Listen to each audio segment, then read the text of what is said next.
नमस्कार, आप देख रहे हैं जन प्रकाशन न्यूज और मैं हूं आपके साथ वंदना।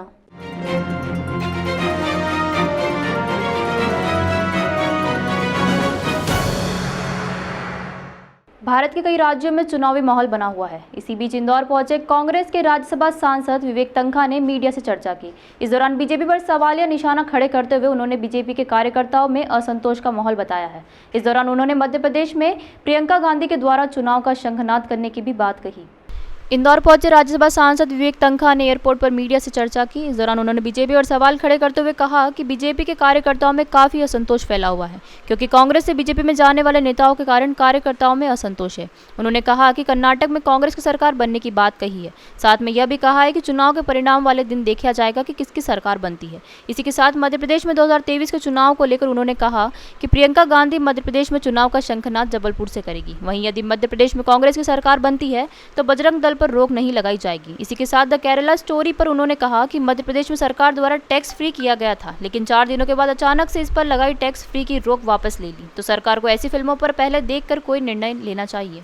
कर्नाटका से जो प्रिलिमिनरी रिपोर्ट्स आ रही हैं वोटिंग के बाद, तो ऐसा प्रतीत हो रहा है कि कांग्रेस बहुमत से वहाँ पर जीत रही है। एटलीस्ट 120 प्लस सीट्स तो मिनिमम दिख रहे हैं, बट रेस्ट इलेक्शन होता है। Will have to wait for the results.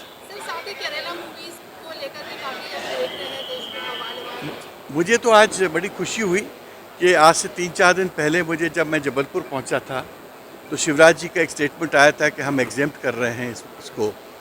तो मुझे आश्चर्य हुआ क्योंकि वो ए रेटेड मूवी थी, उसमें वायलेंस और आपत्तिजनक सीन्स बहुत थे। तो मैंने बल्कि अपने इंटरव्यू में बोला, बहुत चैनल से रिकॉर्ड किया कि मैंने कहा how can you give exemption to A rated movie and you are inviting children to come, बच्चों को इन्वाइट कर रहे हो to come and see the film. ऐसे शिवराज जी शायद आपने फिल्म देखी नहीं होगी और बिना सोचे समझे आपने करवा दिया होगा। तो अभी मैं जब वोट कर रहा था तो मुझे लॉयर्स ने एक नोटिफिकेशन भेजा और कहा कि जो एग्जेम्पशन है that has been taken back, tax exemption. मैंने ट्वीट भी कर दिया वो, जो मुझे भोपाल के लॉयर्स ने भेजा है।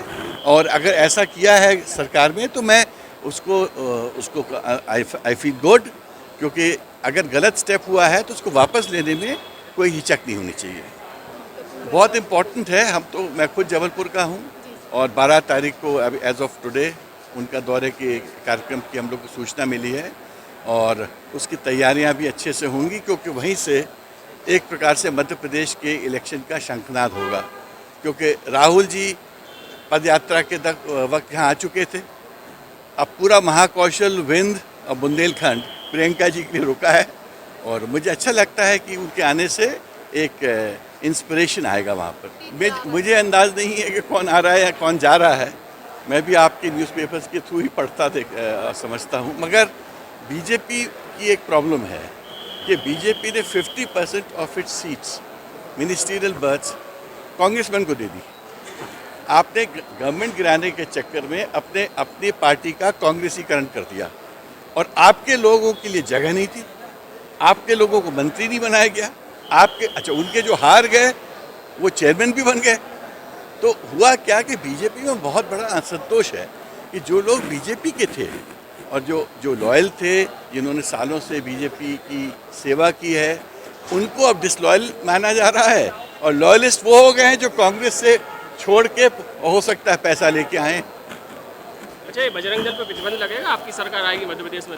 ये नॉन इशू है, मध्य प्रदेश में ये नॉन इशू है और इसके बारे में तो किसी ने चर्चा भी नहीं। देश दुनिया की तमाम खबरों के लिए चैनल को लाइक, शेयर और सब्सक्राइब जरूर करें।